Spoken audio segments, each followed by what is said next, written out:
बच्चों, आज इस वीडियो में हम कक्षा 10वीं गणित विषय के अंतर्गत वार्षिक परीक्षा की दृष्टि से 2 अंक वाले महत्वपूर्ण प्रश्न का अध्ययन कर रहे हैं। अध्याय 4 द्विघात समीकरण की बात करते हैं।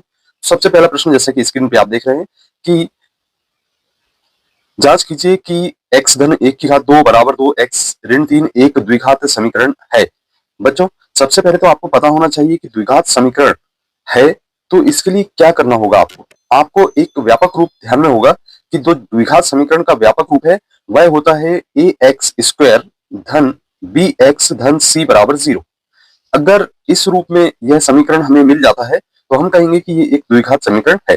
तो चलिए किस प्रकार से हल करेंगे। यहाँ पे सबसे पहले जो हमें समीकरण ज्ञात है उसमें हम देखें, ये आपका x धन 1 की घात 2 है, तो इसको हम लिखेंगे a धन b की घात 2 के सूत्र से।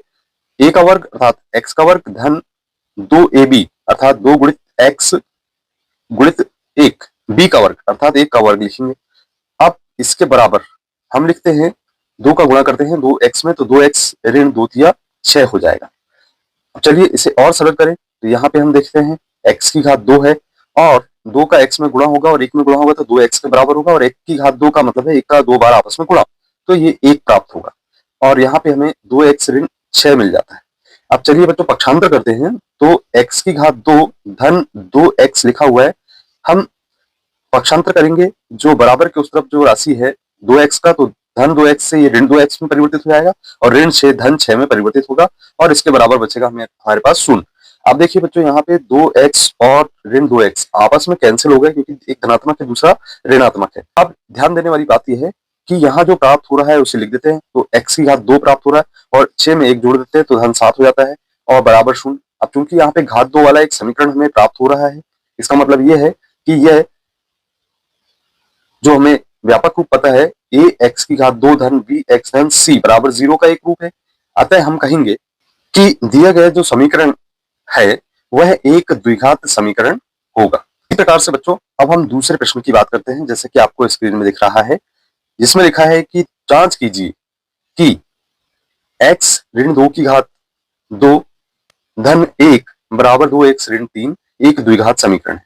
चलिए जैसा पहला प्रश्न हल किए थे वैसे ही इसे हल करें। तो x ऋण 2 की घात 2 का यहाँ पे हमें a ऋण b का वर्ग का सूत्र का उपयोग करना होगा और इसका सूत्र होता है a का वर्ग, आप लिख सकते हैं ऋण 2ab धन b का वर्ग। इस तरीके से इस सूत्र का उपयोग करेंगे। इस सूत्र का उपयोग हम पहले नंबर पे करते हैं, तो चलिए कैसे करना है आपको देख लेते हैं। यहाँ पे ये हमारे पास जो समीकरण लिखा हुआ है x ऋण 2 की घात 2 धन 1 बराबर 2x ऋण 3, या इस सूत्र का उपयोग करते हैं। तो इस सूत्र के अनुसार यहाँ पे हम a का मान x लेते हैं और b का मान 2 लेते हैं और हल करते हैं, तो a का वर्ग अर्थात x का वर्ग हो जाएगा और फिर ऋण का चिन्ह लगा है 2ab लिखा है, तो 2 गुणित a का मान x है और b का मान 2 है और धन का चिन्ह लगाएंगे यहाँ पे b का वर्ग अर्थात 2 का वर्ग लिखेंगे, धन 1 बराबर 2x ऋण 3।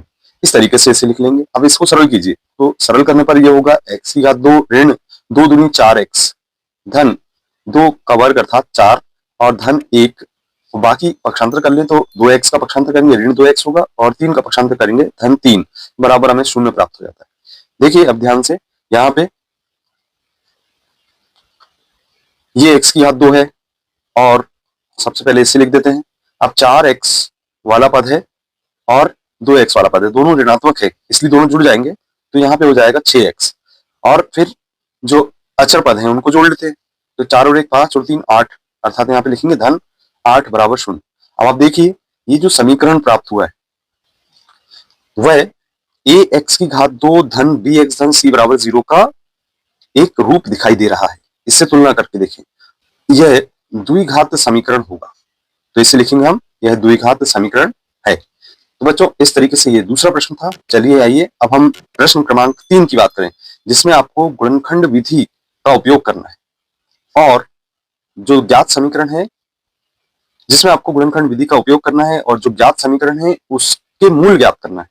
तो गुणनखंड विधि जैसे कि हमने पूर्व के वीडियो में आपको बताया कि किस प्रकार से ज्ञात की जाती है।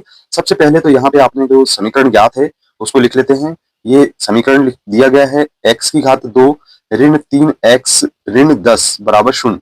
अब देखिए हमने आपको पूर्व के वीडियो में बताया था कि जो अंत में संख्या रहती है उसके गुणनखंड निकाले जाते हैं और इस प्रकार से उसके गुणनखंड निकालते हैं कि जो x के गुणांक हैं उसके अनुसार हमें संख्या प्राप्त हो जाए। तो पहले तो 10 के जो संभावित गुणनखंड है उसको देख लें। तो किस प्रकार से हो सकते हैं यहाँ पे आप देखें। सबसे पहले इसके संभावित गुणनखंड हो सकते हैं 1 गुणित 10 हो सकते हैं या 2 गुणित 5 हो सकते हैं। इसके अलावा कोई इनमें नहीं होगा। तो इसमें से कोई एक जोड़ी हमें चुनना है। 2 और 5 को चुन लेते हैं क्योंकि 2 और 5 का अंतर 3 के बराबर है। हम इसे इस प्रश्न को ऐसा लिख लें हल करके बराबर x की घात 2 ऋण 3 को हम 5 ऋण 2 लिख सकते हैं क्योंकि हमने जोड़ी चुन ली है और 5 दूनी 10 भी होता है और इंटू एक्स लिख दें ऋण 10 बराबर 0। अब इसका कोष्टक हटाएं तो ये होगा x की घात 2 ऋण 5x और ऋण में ऋण का गुणा होगा धन 2x ऋण 10 बराबर 0। तो बच्चों ये समीकरण हमने इसको व्यवस्थित कर लिए। अब यहाँ पे ध्यान दे रहा है कि दो की जोड़ी बनाना है। इन दोनों की जोड़ी बनाए और कोई अगर राशि उभयनिष्ठ निकल रही तो उसको उभयनिष्ठ निकाल ले। इन दोनों में से x उभयनिष्ठ हो रहा है तो x का भाग दोनों में जा रहा है तो यहाँ बचा 1x और यहाँ x का भाग चला गया तो केवल 5 बचा। इसी तरीके से अगले जो दो राशियां हैं उसमें 2 का भाग जा रहा है तो 2 को उभयनिष्ठ निकाल ले। भाग देने पर x बचा और 10 में भाग दिए तो 5 बचा बराबर 0 हो गया। आपको ध्यान होगा जब गुणनखंड निकालते हैं तो ये दोनों कोष्टक में एक जैसे व्यंजक प्राप्त होना चाहिए। अब जब प्राप्त हो गए हैं तो आप यहाँ पे उसको उभयनिष्ठ कर लीजिए। कहने का तात्पर्य है कि हम इसको क्या करेंगे उभयनिष्ठ निकाल लेंगे और इसे ऐसा लिख देंगे x ऋण 5 एक गुणनखंड होगा और जो शेष बचेगा उसके पास जैसे यहाँ पे आप देख रहे हैं x ऋण 5 को छोड़ के x बचा है और यहाँ पे x ऋण 5 को छोड़ के धन 2 बचा है उसको दूसरे कोष्टक में लिख दीजिए। ये लिख दिए आपके 2 गुणनखंड प्राप्त हो गए। ये इससे आपको मूल ज्ञात करना होगा। तो मूल कैसे ज्ञात करेंगे। समीकरण के मूल इस तरीके से होंगे। सबसे पहले आप x ऋण 5 को 0 के बराबर रख दें तो एक मूल आपका x बराबर धन 5 प्राप्त हो जाएगा और इसी तरीके से आप देख रहे हैं कि x धन 2 को 0 के बराबर रखेंगे दूसरे गुणनखंड को तो जो 2 का पक्षांतर करने पर प्राप्त हुआ x बराबर ऋण 2 ये दूसरा मूल होगा। अतः इसके जो मूल होंगे वह हम कह सकते हैं कि 5 और 5 एवं ऋण 2 है। तो हमने निकाल दिया कि मूल 5 एवं ऋण 2 है। तो 4 यहाँ पे देख रहे हैं जिसमें आपको दिखाई दे रहा है कि द्विघात समीकरण है इसका विविक्तीकर ज्ञात करना है। अब देखिए सबसे पहले तो हम द्विघात समीकरण का व्यापक रूप की बात करते हैं। व्यापक रूप ये क्या होता है a x की घात 2 धन b x धन c बराबर 0 और इस द्विघात समीकरण जो ज्ञात है उससे तुलना कर दें abc के मान निकाल लें। तो तुलना करने पर हमें यहाँ से abc के मान निकल जाएंगे। a का मान निकलेगा b का मान निकलेगा तथा c का मान निकलेगा।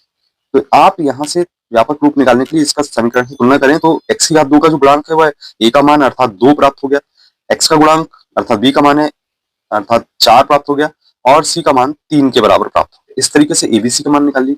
अब चूंकि हमें क्या ज्ञात करना है विविक्तीकर हमें ज्ञात करना है विविक्तीकर तो उसका जो सूत्र होता है b का वर्ग ऋण 4ac विविक्तीकर का सूत्र होता है b का वर्ग ऋण 4ac। मान रख दीजिए यहाँ पे abc के तो b का मान आपका ऋण 4 की घात 2 होगा और 4ac a का मान आपका 2 है और c का मान 3 है। सरल कीजिए इसको ऋण 4 का वर्ग अर्थात ऋण का 4 का गुणा आपस में 2 बार करना है तो 4 4 16 हो गया ऋण में ऋण का गुणा होकर धन हो गया तो ये हो गया आपका 16 और यहाँ पे 4 दूनी 8 8 दिया 24। इस तरीके से 16 में से 24 घटा दिए तो हमें चूंकि छोटी संख्या से बड़ी संख्या घटा रहे तो ऋण का चिन्ह में आंसर मिलेगा। तो जो विविक्तीकर का मान है वह ऋण 8 के बराबर हमें प्राप्त हो जाता है। अब हम इसके बाद 5वें नंबर का जो प्रश्न है उसको देखते हैं। ये कह रहा है कि गुणनखंड विधि से निम्न द्विघात समीकरण के मूल ज्ञात कीजिए। इसके पूर्व भी हमने एक क्वेश्चन आपको बताया था। सबसे पहले तो इसके गुणनखंड निकालने इस द्विघात समीकरण के तो लिख लेते हैं 2x की घात 2 धन x ऋण 6 बराबर 0। पूर्व के प्रश्न में आपको x की घात 2 का गुणांक कुछ भी नहीं ज्ञात था। यहाँ पे हमें x की घात 2 का गुणांक 2 ज्ञात है इसका गुणा हम 6 में कर देते हैं। तो बच्चों यहाँ पे 6 से 6 में करते हैं तो हमें 12 प्राप्त हो जाता है। इसके संभावित गुणनखंड निकाल लीजिए तो 1 गुणित 12 हो सकते हैं 2 गुणित 6 हो सकते हैं या 3 गुणित 4 हो सकते हैं। ये संभावित गुणनखंड। अब देखिए कि दोनों जो संख्याएं प्राप्त हो रही हैं उनमें अंतर इनमें अंतर यहाँ पे धन 1 कह रहा है तो धन 1 के बराबर प्राप्त हो सकता है तो 4 और 3 ऐसी दो संख्याएं ले सकते हैं तो इस जोड़ी को आप चुन लीजिए। अब इसके बाद आप ऐसा कीजिए कि इसके गुणनखंड ऐसा लिखा जा सकता है। यहाँ पे हम लिखेंगे 2x की घात 2 धन यहाँ हम कोष्टक में लिखेंगे कोष्टक में लिखेंगे 4 ऋण 3।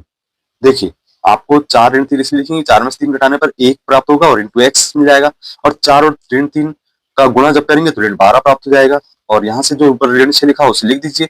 अब यहाँ कोष्टक हटाना है आपको, और 2x की घात 2 धन कोष्टक हटाने पर 4x हो जाएगा और ऋण 3x हो जाएगा, और ऋण 6 बराबर 0। अब आप 2 2 की जोड़ी बना दीजिए। इन 2 2 की जोड़ी में जो घनिष्ठ राशि हो सकती है उसको कॉमन कर लीजिए।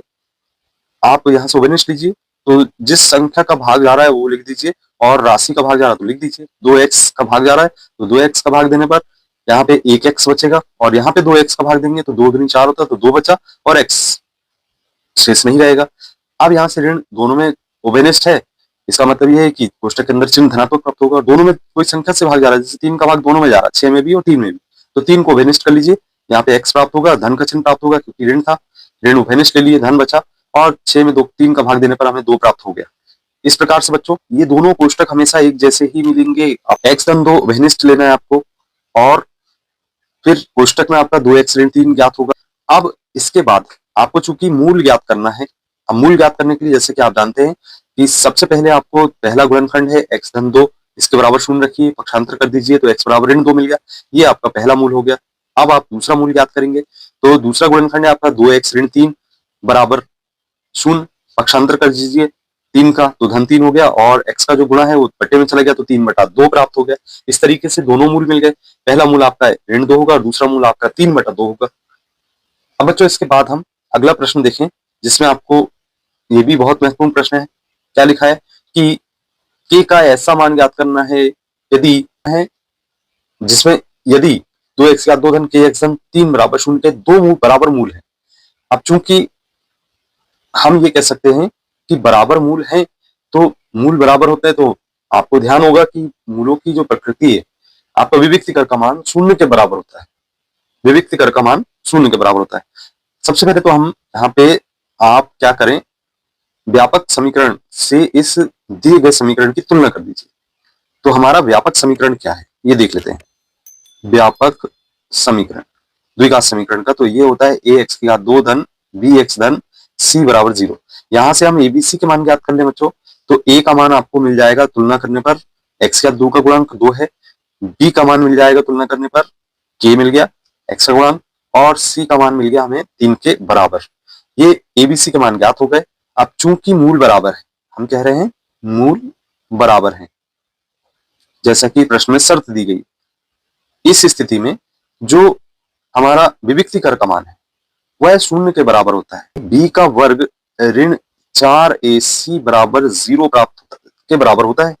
अब यहाँ पे abc का मान रख दीजिए, जैसे a का मान b का मान रखेंगे तो यहाँ पे k की घात 2 हो जाएगा, a का मान रखेंगे 2 और c का मान रखेंगे 3, इसके बराबर 0 लिख दीजिए।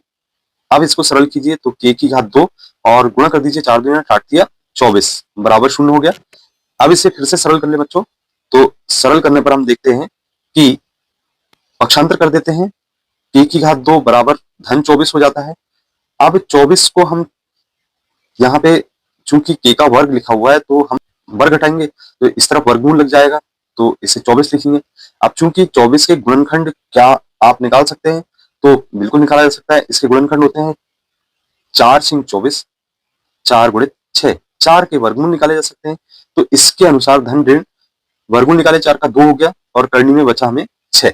इस तरीके से जो k का मान है वह हमें प्राप्त हो जाता है धन ऋण 2 करनी 6 के बराबर। तो बच्चों ये थे आपके बहुत ही महत्वपूर्ण प्रश्न जो कि परीक्षा की दृष्टि से अध्याय 4 के लिए उपयोगी हैं।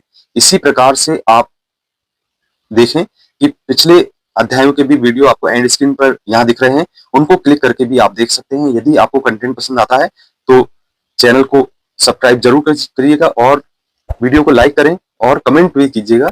यदि आपने अभी तक चैनल को सब्सक्राइब नहीं किया तो सब्सक्राइब जरूर कीजिए। मिलते हैं अगले वीडियो में, धन्यवाद।